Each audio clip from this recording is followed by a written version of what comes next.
Bonjour et bienvenue aux grandes discussions pour entrepreneurs. Encore une fois cette semaine, je reçois une personne au parcours d'exception. Une personne qui a su relever le défi de l'entrepreneuriat, qui a su surmonter les obstacles, réaliser ses ambitions et définitivement saura vous inspirer, vous aussi, dans vos propres projets entrepreneuriaux. Comme à chaque semaine, à la fin de l'entrevue, on vous demande de faire 3 choses simples et rapides pour vous. 1. Faire un like sur l'entrevue. 2. Faire un partage à vos réseaux sociaux. Et 3. Certainement de faire un commentaire sur la plateforme sur laquelle vous aurez consulté ce contenu. Super important pour aider Alias Entrepreneur à bâtir et maintenir son audience. Également, on vous invite à vous abonner à l'infolette d'Alias si ce n'est pas déjà fait. Ainsi, tous les lundis matins, vous recevrez un article de fond, rapide à lire, sur lequel vous aurez 1 ou 2 trucs qui saura certainement faire une différence concrètement dans votre entreprise. Je vous rappelle qu'il y a plus de 400 contenus gratuits disponibles pour vous, chers entrepreneurs, sur aliasentrepreneur.com. Avant de vous laisser vers l'entrevue, j'aimerais remercier nos commanditaires principaux, nos commanditaires tout court, la Banque nationale, le ministère de l'Économie, de l'Innovation et de l'Énergie, le réseau Mentorat, le Centre de transfert des entreprises du Québec, le programme Persévérance, Mon commerce en ligne et InfoBref. Bonne écoute!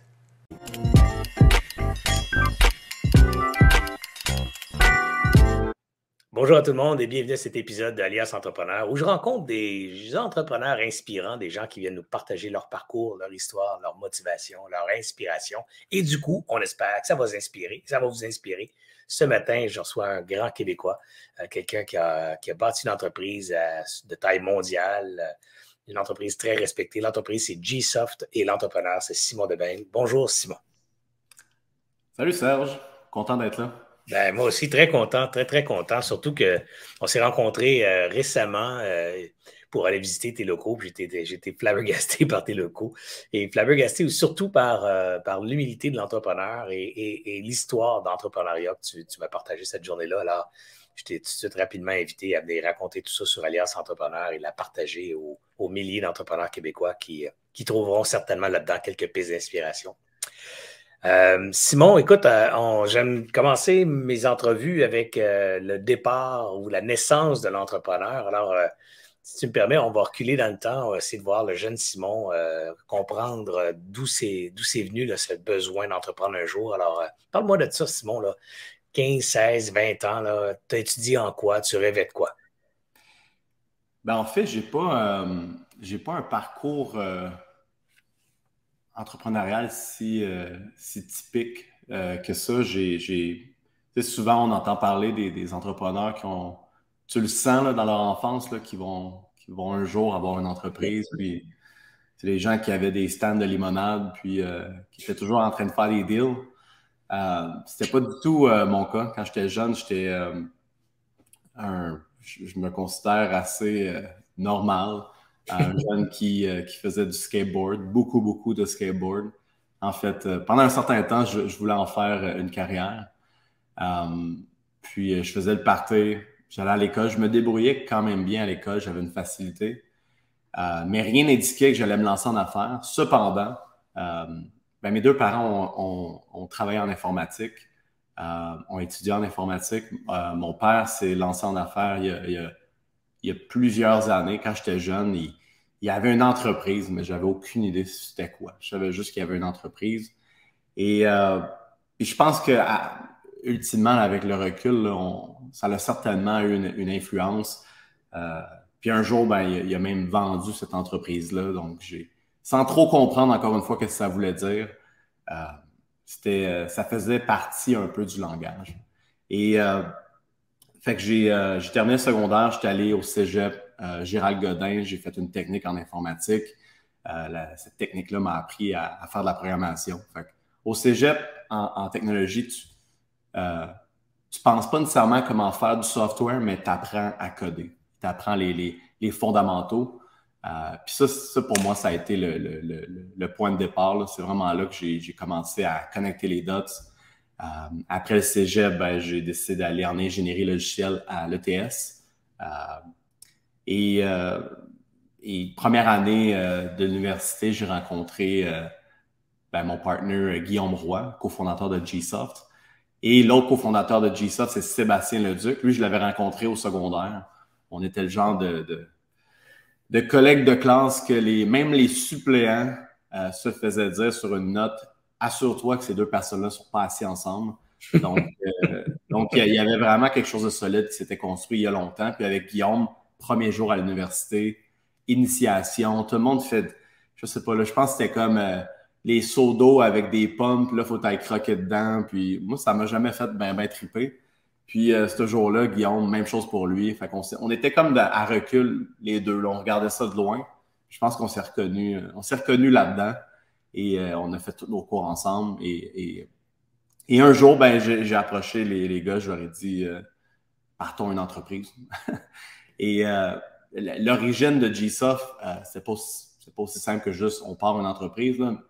Moi, ma première job, première vraie job, c'était étudiant, mais je la considère quand même comme une vraie job. C'était chez CGI, qui est une très grande boîte en technologie.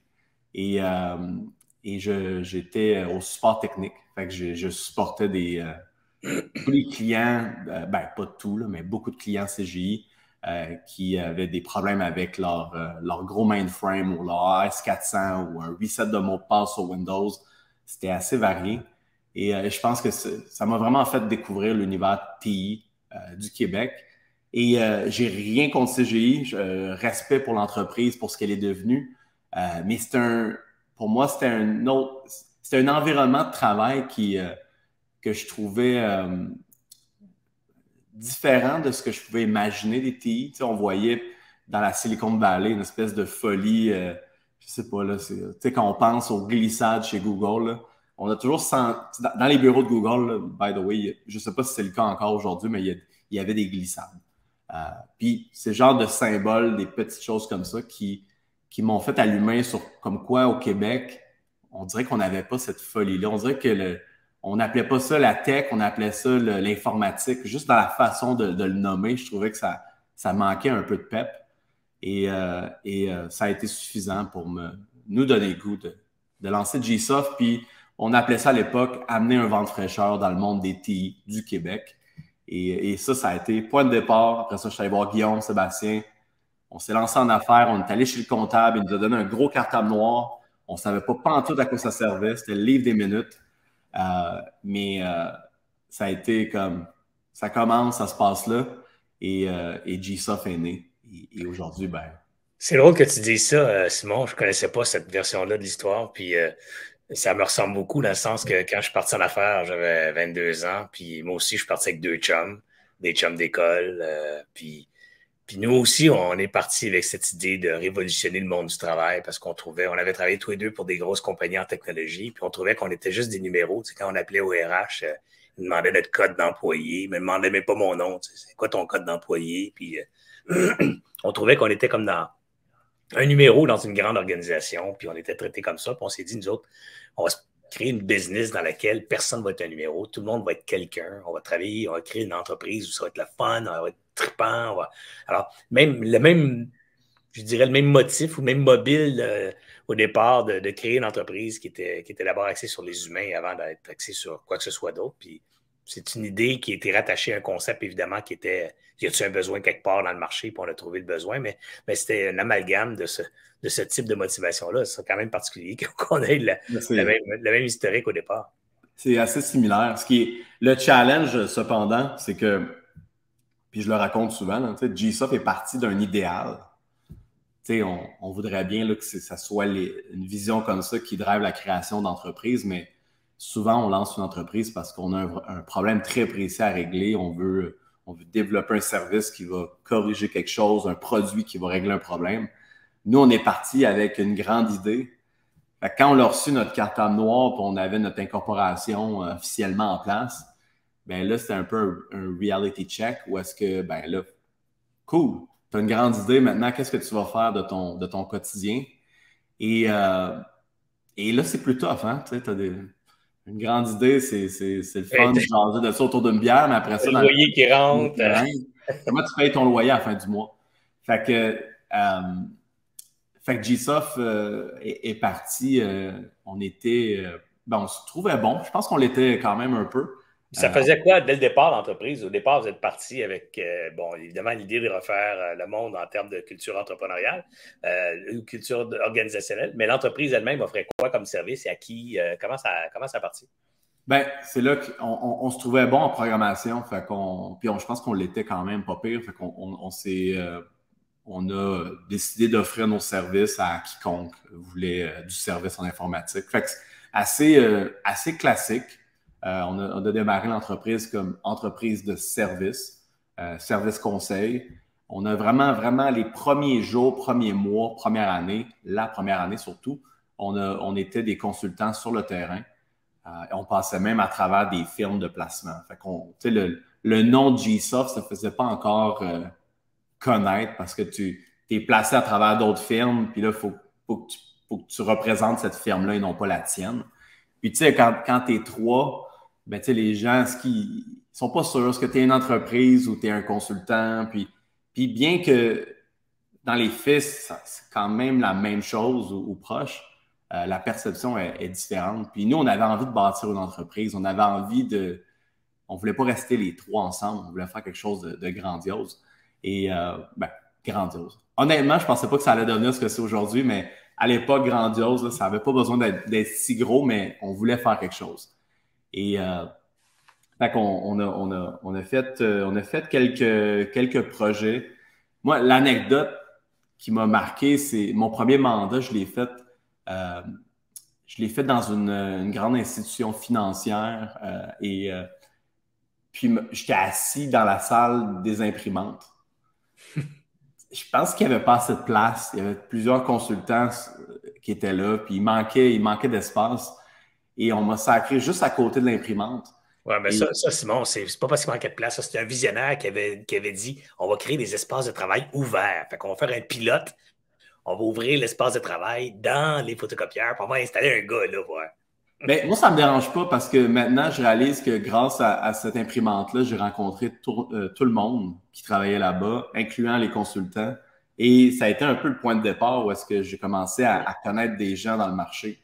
Et puis, tu sais, dans la vie, c'est qui tu connais, surtout surtout quand tu as une entreprise puis quand tu fais du service, tu as besoin d'aller de dénicher des contrats. Et, fait que ça m'a fait connaître des gens qui ensuite m'ont référé à d'autres personnes parce qu'ils nous voyaient aller sur le terrain. Ils trouvaient, tu sais, on avait 20 ans, des babyface, on n'avait pas vu grand-chose de la vie, mais je peux vous dire on était sérieux dans ce qu'on faisait, puis on le faisait bien. Puis je pense que les gens ont reconnu trois jeunes qui n'étaient pas là pour niaiser, puis qui oui, avaient peut-être pas vu grand-chose, mais on sentait que c'était pas juste pour du paraître. Là. On était sérieux dans la démarche. Puis ça l'a fait du bouche à oreille. Puis tranquillement, pas vite, on est allé chercher d'autres contrats. Et graduellement, tout le volet consultation s'est transformé on a ouvert nos bureaux.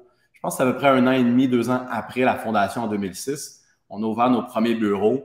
Ce premier bureau-là, ben, ça nous a permis de commencer à ramener les projets chez nous, chez G-Soft, dans notre petit, je pense que c'était 1200 pieds carrés à l'époque.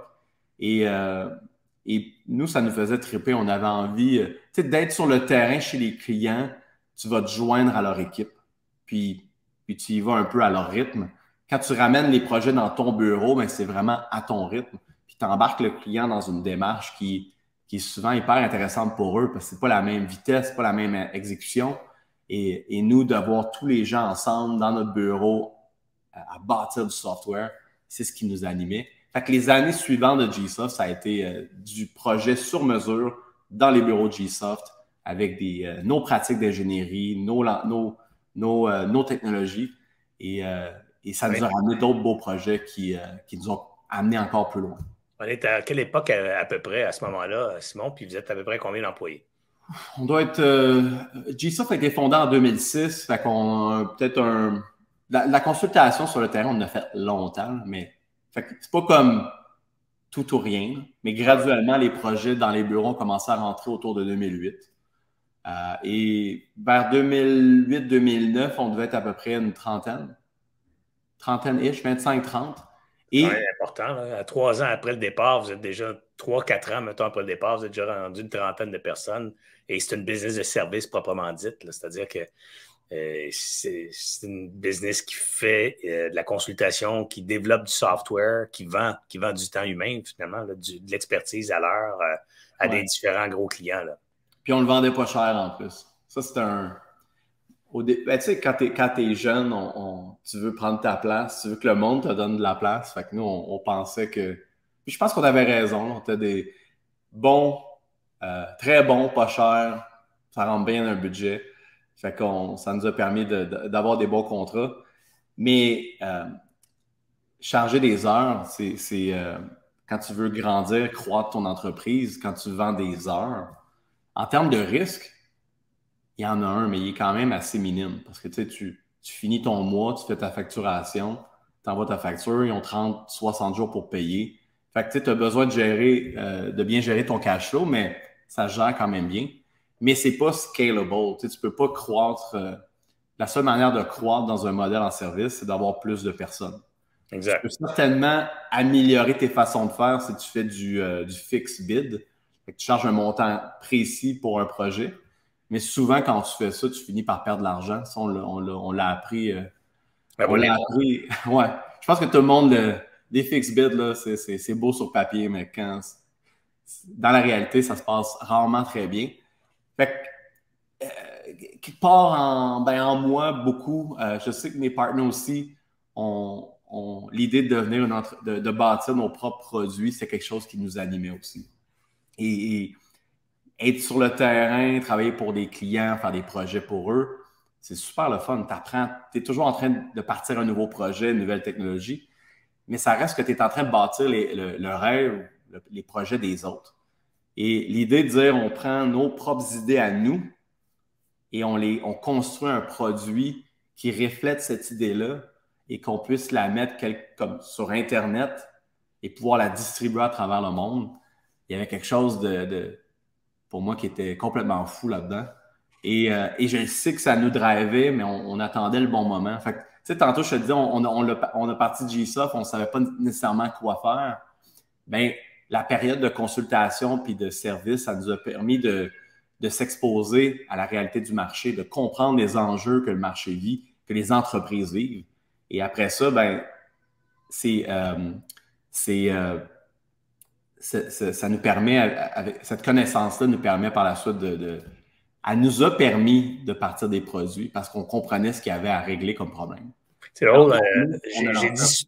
Vas-y, J'ai vas-y. dit souvent, moi, que les opportunités, ça naît dans l'action. Tu sais, c'est dans l'action que tu es spot, c'est dans l'action, c'est dans le mouvement que tu vois. Tu vois venir les choses, tu vois c'est ça, les opportunités d'entreprendre, les opportunités de régler des problèmes et tout. Puis tu en as une belle démonstration. Tu dis, au début, on ne savait pas trop ce qu'on était pour faire. On voulait avoir une business le fun, tripante et tout ça. On s'est mis à faire de la consultation. Puis à travers ça, à servir des clients, on a commencé à voir des besoins émerger de solutions potentielles qu'on pourrait bâtir pour ces clients-là. Et c'est cette action-là ou ce fait de te propulser en avant qui t'a permis de saisir une de ces opportunités-là ou plusieurs là, pour passer pour aller vers les prochains niveaux, là. Ben, ça nous a permis de tomber en amont avec le problème, de le vivre, de le connaître, puis ça a été ce que ça nous prenait pour avoir le courage de se lancer dans le premier produit qu'on a fait qui était ShareGate en 2009. Et Ça faisait quoi, ShareGate? Ça répondait à quel problème? ben nous dans les projets clients, on faisait beaucoup, beaucoup de développement sur une plateforme qui s'appelle SharePoint.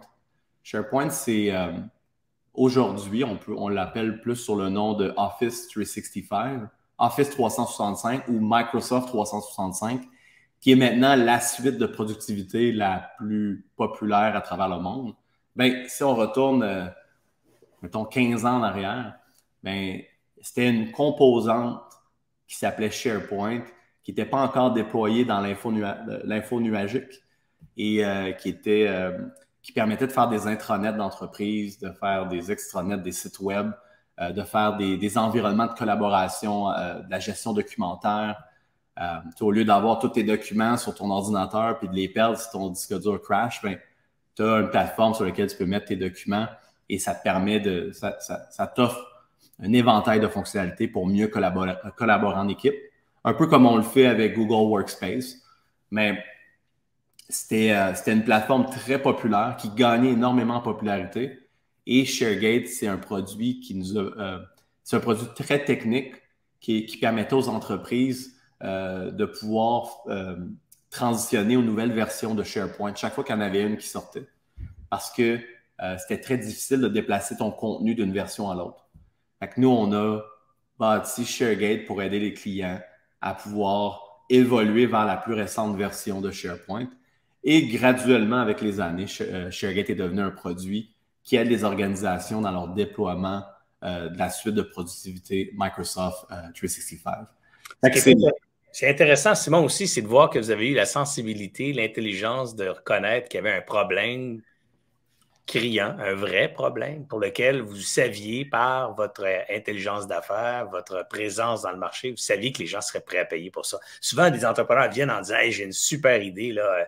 Les gens aimeraient ça respirer de l'air plus pur. Alors, on a développé, nous autres, un filtre que tu sacs dans le nez, puis ça te permet de filtrer les imperfections de l'air. Puis là, je déconne, là, mais je fais juste dire, les gens observent ou s'inventent un problème qui n'est pas un vrai problème, dans le sens qu'il n'y a pas personne qui se promène en disant est-ce quelqu'un qui peut me régler cette affaire-là? Et ils partent une business avec ça. Alors que vous autres, vous êtes arrivés dans le marché avec les gens devaient dire hey, c'est compliqué en tabarouette. Tellement que c'était compliqué, ils engageaient des gars comme vous autres pour faire cette migration-là, ce passage-là. Et là, vous avez dit ben, ils payent déjà cette affaire-là. On pourrait peut-être faire un software qui va régler cette affaire-là, qui va permettre à mes clients d'aller plus loin en payant une solution software plutôt que du temps. C'est un peu ça l'idée, non? Ouais, pire encore. En fait, ça se faisait quasiment pas. Puis après ça, ce qui est le fun avec ShareGate, c'est qu'on a, ce qu'on entend, ma fille a crié en arrière. Ouais, les enfants, le J'espère remote. qu'elle n'est pas cachée dans un garde-robe quelque part. Non, elle crie parce que là, il faut qu'elle s'en aille à la garderie. Fait que c'est toujours le petit combat chaque matin. Elle ne veut pas aller à la garderie. Ouais. Mais avec ShareGate, on réglait quelque chose qui était quasiment impossible à faire. Puis, on est arrivé avec ce produit-là. Puis, tu sais, on chargeait quelques centaines de dollars pour l'acheter. Puis, on se battait contre des solutions qui se vendaient des centaines de milliers de dollars. Ah ouais. Et on est arrivé aussi avec un modèle en abonnement. Fait que tu payais annuellement une licence qui expirait à la fin de l'année. Ton software cessait de fonctionner. Et notre compétition, ben, c'était un modèle plus traditionnel où est-ce que tu payais le gros prix. Puis à chaque année, tu payais un 15% de support. Mais là, on remonte en 2009. Là, en 2009, faire des applications desktop, parce que ça devait rouler sur ton ordinateur, pas dans ton browser, c'était comme quelque chose qu'on ne voyait pas. Fait qu'on a décidé un peu de challenger le modèle d'affaires. Nous, on rentrait dans un monde avec des dinosaures. Là. Fait qu'on on est arrivé, nous, avec un peu une espèce de spin assez rafraîchissante, unique. On s'est dit, ce produit-là, on va le démocratiser à un maximum de personnes. Et on va tellement faire une bonne job que ces gens-là vont renouveler année après année, où on va devenir la référence dès qu'ils ont besoin de faire des interventions que notre produit peut régler. Et ça n'a pas fonctionné du premier coup, ça, je mentirais de dire ça, mais ShareGate, après 2 ans, on l'a jeté à la poubelle, on l'a pivoté 180 degrés complètement, on l'a recommencé, mais ce modèle-là est resté et ça l'a un peu disrupt notre industrie, ça l'a permis à ShareGate aujourd'hui d'être un des top joueurs dans tout ce qui est gestion et migration. Oui. Là, tu dis, tu l'as jeté aux poubelles 2 ans plus tard, puis aujourd'hui, c'est le top logiciel. Et de quoi, tu manqué quelque chose? Ouais, ben c'est ça, j'ai sauté vite les étapes, mais ce qu'il faut savoir, c'est que ShareGate, on l'a bisouné pendant 2 ans. C'était un trip technologique. Le produit faisait plein de choses, mais tout à moitié. Et après 2 ans, mais on avait 4 clients, dont 2 qui étaient des gens qu'on connaissait et 2 autres qu'on connaissait pas, puis ils l'avaient pas vraiment essayé encore. Je pense qu'il s'était trompé en l'achetant. Mais on l'a jeté à la poubelle. Nous, on pensait qu'on allait développer un produit qui allait être populaire comme l'iPhone quand Apple le sort puis qu'il y a un line-up au Apple Store. On s'est trompé complètement. on a développé un produit que personne ne voulait, qui faisait rien de bon, qui faisait plein de choses, mais rien parfaitement. Et on l'a pivoté pour devenir un produit qui fait moins de choses, mais qui est fait très bien. OK, puis qui s'appelle encore ShareGate. Il s'appelle encore ShareGate. Ah, là, je Donc, c'est comprends. juste une autre façon, c'est juste une autre manière de régler le problème qu'on voulait régler. OK, donc là, je comprends. C'est que la première approche à la solution n'a pas été la meilleure. Vous n'avez pas passé 20 ans dessus. Vous avez dit, regarde, ça ne marche pas, ça ne fait pas le job, on n'a pas bien compris, on se capte ça, on recommence. Oui. Et là, on va régler un problème parfaitement. Ben, c'est ça. Au lieu d'avoir 40 fonctionnalités, on en avait deux. Puis les deux fonctionnaient très bien. Puis c'est un peu tu sais, souvent, on entend parler du concept de MVP, Ouais. le Minimum Viable Product. Et pour nous, de faire plein de choses puis de les faire à moitié, mais pourquoi quelqu'un viendrait te voir si tu fais plein de choses mais tu ne les fais pas au complet? Tu es aussi bien de faire moins de choses qui vont peut-être pas attirer le regard de tout le monde dans le marché, mais tu peux faire quelques petites choses qui règlent le problème pour moins de monde, mais qui le règlent très bien. Puis graduellement, ensuite, tu fais grandir ton nombre de fonctionnalités pour aller chercher une audience encore plus grande. Fait que ça a été un changement. C'est sûr que la solution l'a mieux implémentée, puis on a amélioré plein de choses, mais la grosse différence, c'est vraiment en faire moins, mais le faire mieux. Et ça nous a permis 2 ans après de relancer le produit en 3 mois. On l'a scrappé. 3 mois après, on avait un nouveau produit prêt à être mis en ligne. Et 1 mois après, il y a un client qui est venu acheter 10 licences. Fait qu'en 1 mois, on a vendu plus de licences qu'on l'a fait en 2 ans avec la première version. Et après ça, ben, c'est pas comme soudainement, ça a explosé. Là, ça a pris un autre mois pour avoir un autre client. Puis après ça a pris un autre mois pour en avoir 2. Puis après ça, un autre mois pour en avoir juste un. Là, t'es comme, on revient à case de départ. Puis, tu sais, c'est lentement mais sûrement, mais graduellement, il y a un momentum qui s'est installé. Le bouche à oreille s'est activé. Notre modèle d'affaires que je parlais tantôt a commencé à porter fruit.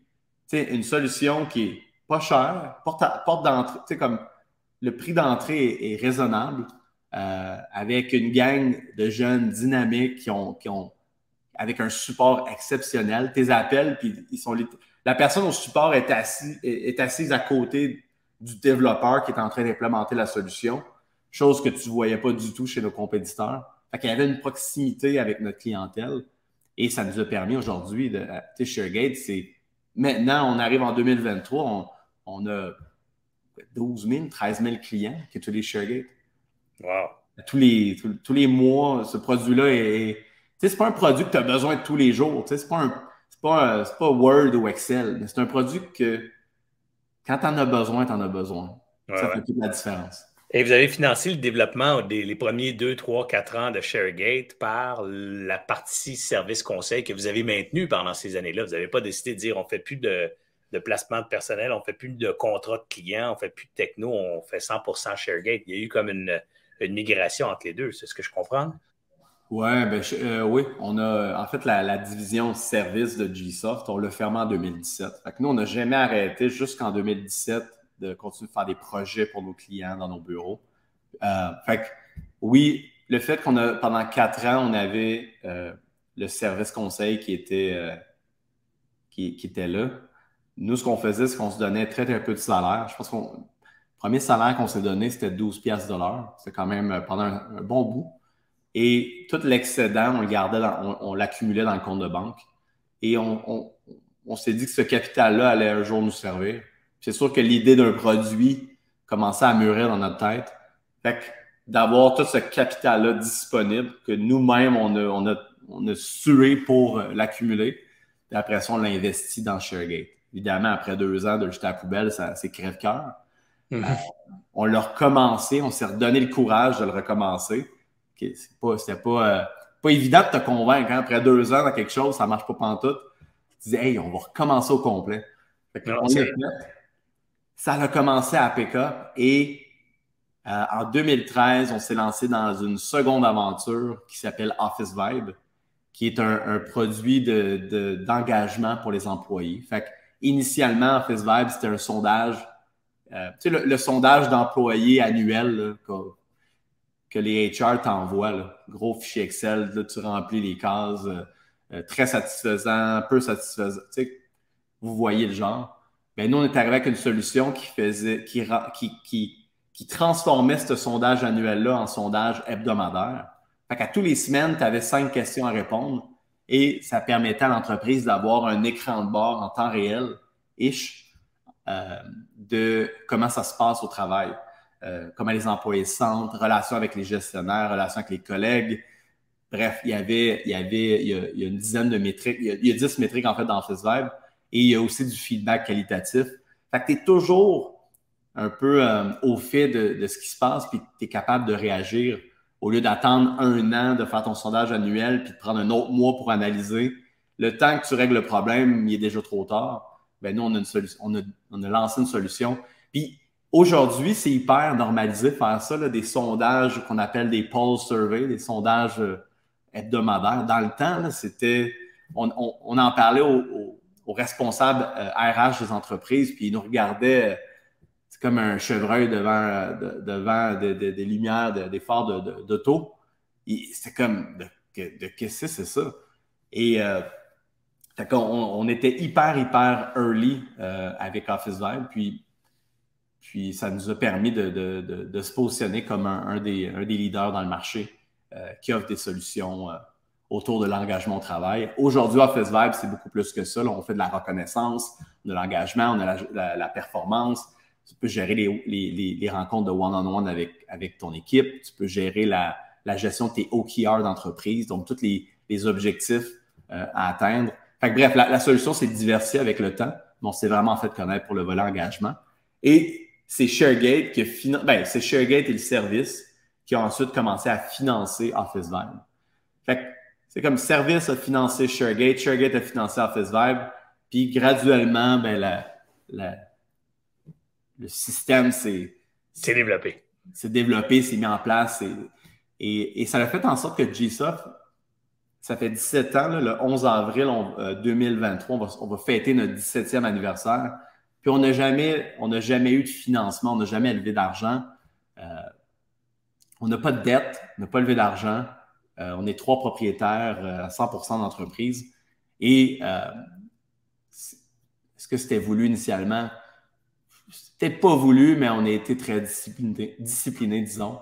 Et le fait qu'on a lancé l'entreprise comme entreprise de service, ça nous a permis d'avoir le financement pour générer le capital que tu as besoin pour lancer un produit parce que ça coûte cher lancer un produit. En software, c'est encore moins cher parce que tu n'as pas de composantes hardware, mais ça reste que la main-d'œuvre est quand même dispendieuse. Là, de l'ingénierie, c'est pas donné. Fait que c'est hyper risqué de lancer des produits. Fait que nous, on avait un peu notre filet de sûreté qui était le volet service. Et on était chanceux parce que ça a, somme toute, quand même bien fonctionné. Mais il ne faut juste pas oublier, là, je vous ai parlé des 2 produits qui nous ont mis au monde il y a quelques années, mais entre-temps, on en a lancé une quinzaine des produits. Puis ils sont morts de leur belle mort. C'est des choses qui c'était un mix de bonnes et de mauvaises idées, mixé avec de la bonne et mauvaise exécution. On ne pourra jamais le savoir parce que ces produits-là sont enterrés dans le cimetière des produits. Mais ça reste que ça prend beaucoup d'essais avant d'avoir des succès. Ça fait partie de la game des produits. Simon, juste pour notre gouverne, là, on est rendu, mettons, à Office Vibe. Là, on est en quelle année là, dans les débuts d'Office Vibe? Puis vous êtes à peu près combien de staff là-dedans? Là, qu'on voit un peu le développement de l'organisation dans le temps. Bonne question. Office Vibe a été lancé en 2013. Après 1 an et demi d'Office Vibe, on l'a jeté à la poubelle. Encore? Oui, chez nous, c'est une fâcheuse habitude, mais la première fois, ça nous a pris 2 ans avant de prendre la décision. Là, ça a pris 1 an et demi. Fait que je me dis qu'on a sauvé 6 mois. Notre apprentissage nous a permis de sauver 6 mois. Mais ça reste que c'est comme ça, bâtir un produit. Il faut que tu pivotes. C'est rare que tu trouves la bonne solution à ton problème du premier coup. Bien souvent, on n'entend pas parler, mais la plupart des produits pivotent. Des fois, c'est plus subtil, mais il y a toujours une espèce de redressement qui se passe parce que tu n'as pas nécessairement trouvé la bonne solution du premier coup. Puis nous autres, ça nous est arrivé à nos 2 gros produits. Et fait 2013, on a relancé Office Vibe le 28 octobre 2014. Puis je me rappelle quand on l'a relancé. Parce que lui, Office Vibe, on l'a jeté après 1 an et demi. On l'a recommencé. On a gardé des choses un petit peu plus que ShareGate. Ça nous a pris quelques mois le remettre, le redévelopper. On était dans un party de lancement le 28 octobre. Le jour même du lancement, je pense que Guillaume, qui a travaillé beaucoup sur Office Vibe, qui est un des cofondateurs de GSoft, il a regardé son téléphone puis il y avait une vente. Un client qui l'avait acheté le jour même qu'on l'avait lancé. Fait que ça a été. On était au confessionnal dans le Vieux-Montréal. Vous étiez gros comment à peu près dans ce temps-là en termes de staff? On devait être 125 employés total. Quand même déjà rendu une bonne organisation, là. 125 personnes dans votre secteur, dans n'importe quel secteur. Ça commence à être une belle compagnie, là. Ouais. 125 personnes, c'est facilement 12-15 millions de chiffre d'affaires. On est en 2014, là. Pas bien loin, en tout cas. Ouais, pas bien loin. Ça me fait voyager dans le temps, tout ça.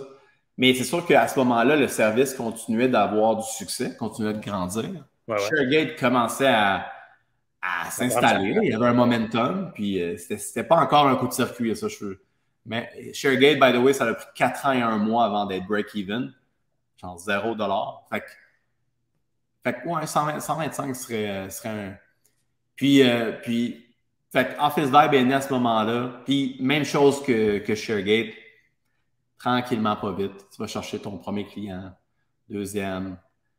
J'ai jamais vu dans l'histoire de GSoft cette espèce de hockey stick, là. Ouais, sûrement, si tu recules, zoom out, tu peux voir peut-être un hockey stick, mais ça reste que sur le terrain, faut que tu sois patient. Puis je pense que cette patience-là, elle a payé pour nous parce qu'aujourd'hui, ces deux produits-là, ils ont beaucoup de succès. Puis l'entreprise aujourd'hui continue de bâtir des nouveaux produits. D'un point de vue, on est rendu 400 aujourd'hui. 400 personnes, c'est fou. Ouais, 402 ou 403. On embauche partout au Canada. On a des clients dans une centaine de pays, tous les produits confondus. Chiffre d'affaires, on a dépassé le 100 millions de dollars annuels US. À ce jour. Et toujours privé, toujours possédé par les 3 mêmes gars, puis pas de dette, pas d'emprunt nulle part, 100% indépendant, autonome. Oui, puis un focus ultime sur l'expérience employée dans les produits qu'on bâtit. Et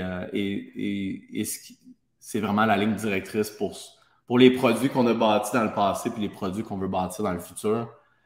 Fait qu'on a comme... Des fois, j'ai de la misère à réaliser. Tantôt, je parlais on voulait faire quelque chose de grandiose avec GSoft, mais tu sais, à l'époque, on pouvait être 10. Si GSoft devenait 10-15 personnes, j'allais pouvoir mourir en paix, heureux, là. Fait que, mais à chaque année, ça a continué de me surprendre, ça a continué de... Tu sais, on s'est fait... chaque année, l'entreprise a dépassé nos rêves et nos ambitions, puis I guess qu'on faisait, on a fait les choses de la bonne manière. Qu'est-ce qu'il y a en commun? Qu'est-ce qu'il y a en commun, Simon, tes deux logiciels forts, là? Si tu essaies de voir, analyser de façon rationnelle les éléments communs à ces deux produits-là, tu dirais quoi? Ben, quand on pense, tu sais, nous, ce qui nous drive, c'est l'expérience employée. Puis aujourd'hui, si tu regardes le monde dans lequel on vit, on est dans l'économie du savoir. Nous, on s'adresse vraiment aux travailleurs du savoir, les knowledge workers. Et on vient de traverser en plus la pandémie. Fait qu'on est... le travail hybride est devenu un peu la nouvelle norme. Fait que les outils technologiques prenaient déjà une très, très grande place. Mais aujourd'hui, les outils technologiques sont venus... notre expérience de travail se passe à travers notre écran d'ordinateur pas mal la majorité du temps. Fait que la tech, les softwares, les outils qui sont devant nous sont des éléments qui ont une énorme influence sur notre expérience au travail. Et dans le cadre de ShareGate, notre attention, notre focus sur Microsoft 365, qui est la suite de productivité qui a 90% des parts de marché, 10% pour Google. Présentement, c'est 350 millions d'utilisateurs à travers le monde pour qui leur outil de travail quotidien, c'est Microsoft 365. Que ça soit organiser un meeting, prendre des notes, écrire un plan de travail, faire un budget, simuler des chiffres, ils vont utiliser un bout ou un autre de cette grande plateforme-là. Et nous, ce qu'on a fait, c'est une technologie qui aide les organisations à tirer le maximum de cette technologie-là. On croit que la personne IT, c'est un peu le héros silencieux derrière, là, si IT fait bien sa job, l'utilisateur final vit une expérience qui est grandement améliorée. Fait que nous, on bâtit des outils pour IT et de l'autre côté, tu as la personne au HR. La personne au HR, elle s'occupe plus du côté du volet humain. Puis ça touche tout ce qui est dans les produits qu'on a fait. Il y a Office Vibe, il y a Soft Start. Ce mois-ci, on va lancer même un nouveau produit qui s'appelle Talent Scope. Puis ça, c'est des... Office Vibe, je l'ai parlé, tout ce qui est engagement au travail, est capable d'aller chercher le pouls, les feedbacks, comment les gens sentent, comment se passe l'expérience du travail. Soft Start t'aide au niveau de l'intégration des employés. Donc, comment ça se passe quand tu arrives dans une organisation. Talent Scope qu'on va sortir ce mois-ci, c'est un produit qui aide les gens à mieux... qui aide les organisations à connaître les compétences qu'elles ont à travers toute leur main-d'œuvre et de manière à aider à comprendre où sont les gaps et aider les gens à développer ces connaissances, ces compétences-là. On vient de faire l'acquisition de Didact, qui est une plateforme de Learning Management System. Donc, tout ce qui est apprentissage en entreprise, faire des cours, structurer des cours, qui est un autre volet hyper important dans un monde où il y a une grande pénurie de main-d'œuvre. Fait que d'être capable de faire progresser tes talents à l'interne, c'est hyper important. Fait que ça, c'est le volet HR. On a des produits HR, on a des produits IT. Puis notre croyance à nous, c'est que HR et IT ensemble, j'appelle en anglais, c'est « are the backbone of the employee experience ». Si HR et IT font bien leur job, que ce soit ensemble ou chacun de leur côté, l'expérience du travail devient tout autre. Et quand on parle d'expérience au travail, c'est pas les employés ont un sourire d'en face. Oui, l'employé est plus satisfait, mais l'expérience, une bonne expérience employée, c'est une organisation qui se donne une chance de gagner dans une économie du savoir. Fait que la pandémie, honnêtement, elle nous a fait comprendre toute l'ampleur du spectre de l'expérience employée et comment il y avait des opportunités pour nous. Puis ça nous a permis aussi de comprendre en quoi nos produits qui ont émergé dans la même entité faisaient partie de la même famille.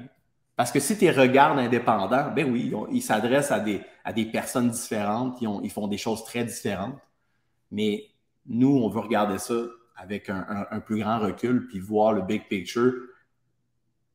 En fait, ça nous montre qu'il y a beaucoup, beaucoup à bâtir.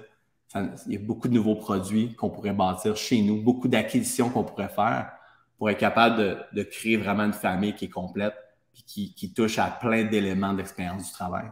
Fait que j'espère que ça fait du sens, mais c'est un peu la rationnelle derrière tout ça et pourquoi on est si passionné du volet TI puis du volet HR. Parce que pour moi, c'est leur job seul, ultimement, ces gens-là, ce qu'ils font, c'est pour que l'employé soit capable de faire son travail.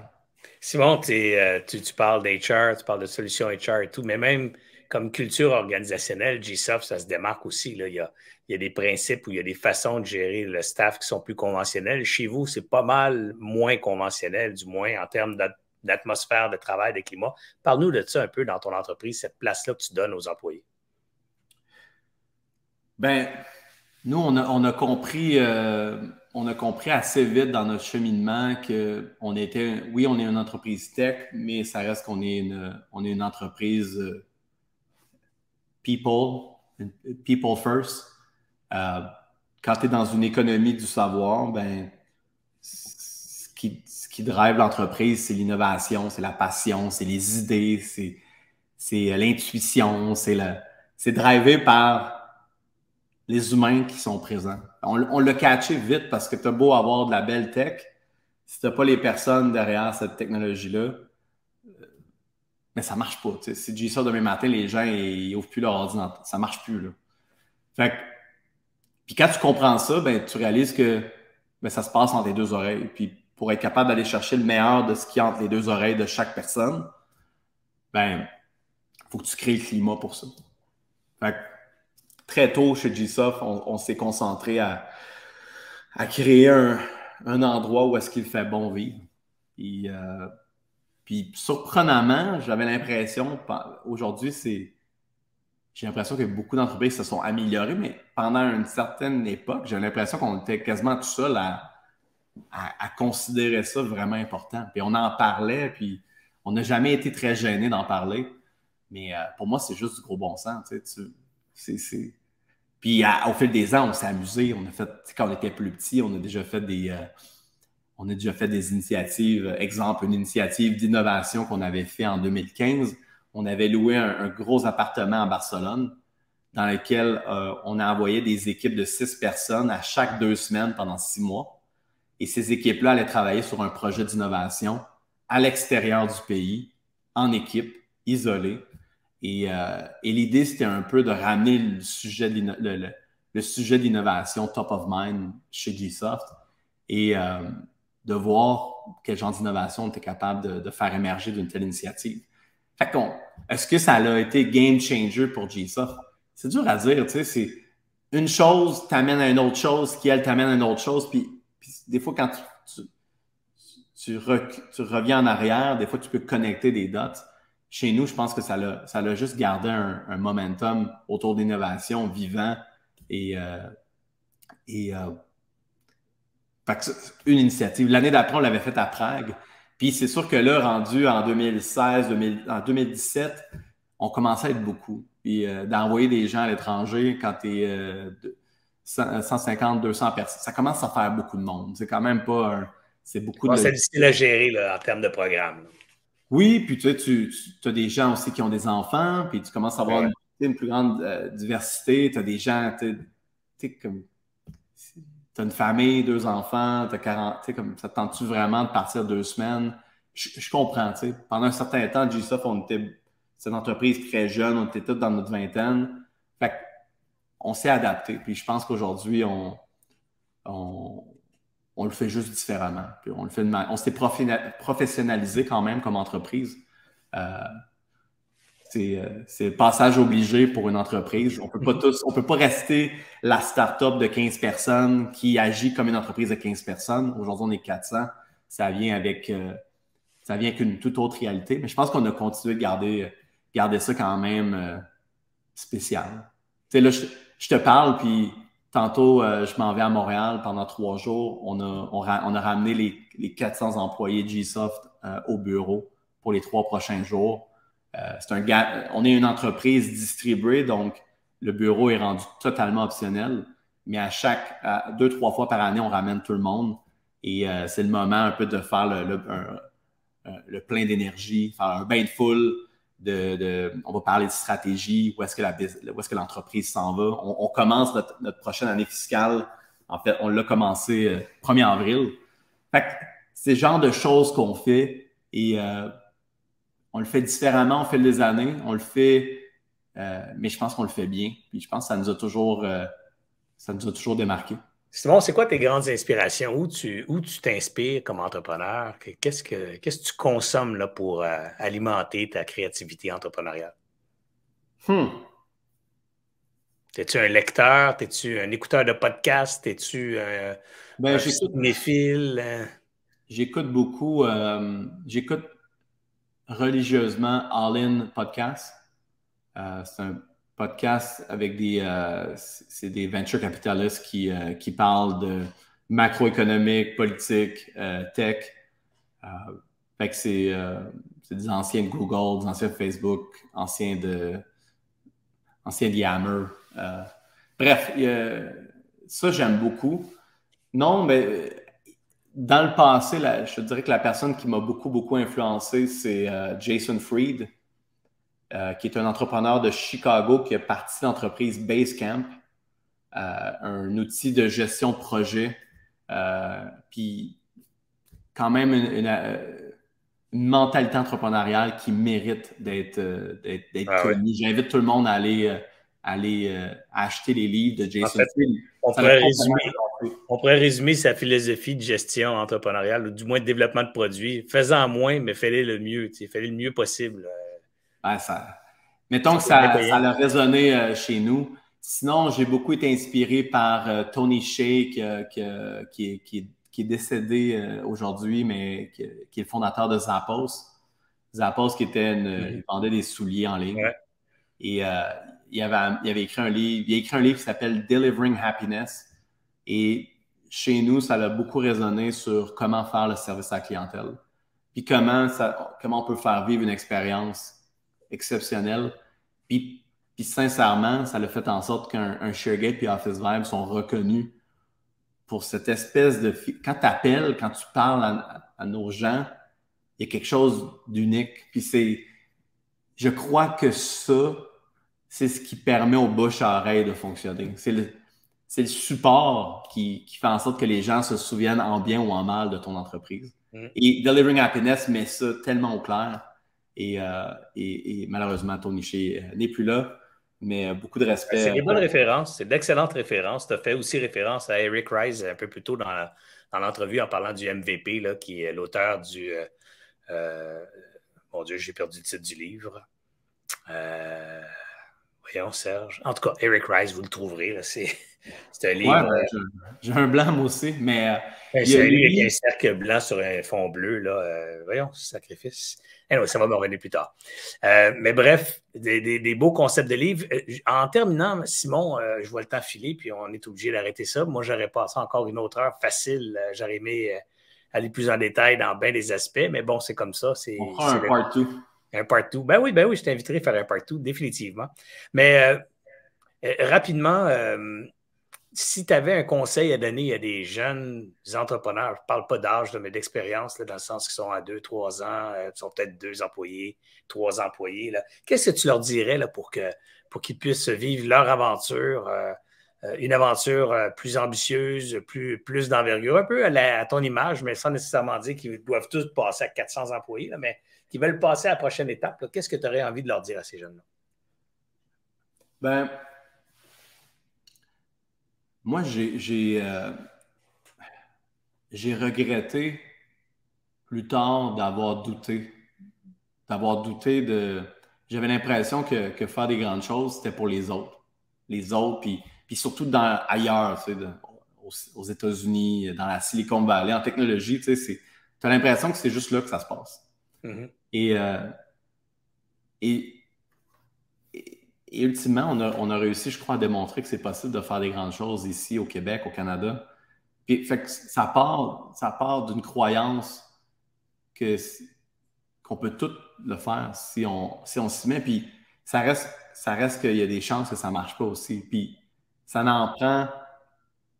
prend des gens pour l'essayer, pour qu'il y en ait quelques-uns qui réussissent en bout de ligne. Puis, fait que la seule manière de le savoir, c'est de le faire. Puis ultimement, tu ne perds pas quand tu fais ça parce que c'est une expérience de vie qui t'ouvre les portes après. Là. Peu importe ce qui arrive, quand tu as passé à travers ça, tu sais, travailler avec des gens qui ont vécu, qui ont les cicatrices entrepreneuriales, c'est des gens qui comprennent des subtilités que beaucoup de gens ne voient pas. Puis moi, fait que mon conseil, c'est de le faire. Tu sais, on l'a fait, nous autres. On n'avait rien qui disait qu'on allait sortir de la mêlée. Là. Rien. Là. Tu sais, je veux dire, oui, mon père a déjà fait, mais il a déjà eu son entreprise. Mais tu sais, c'est un détail dans toute l'histoire. C'est un mix de chance, c'est un mix de timing, c'est un mix de bonnes idées, c'est un mix de bien s'entourer. Puis des fois, la vie, ben, elle va te faire un sourire, puis ça va se passer.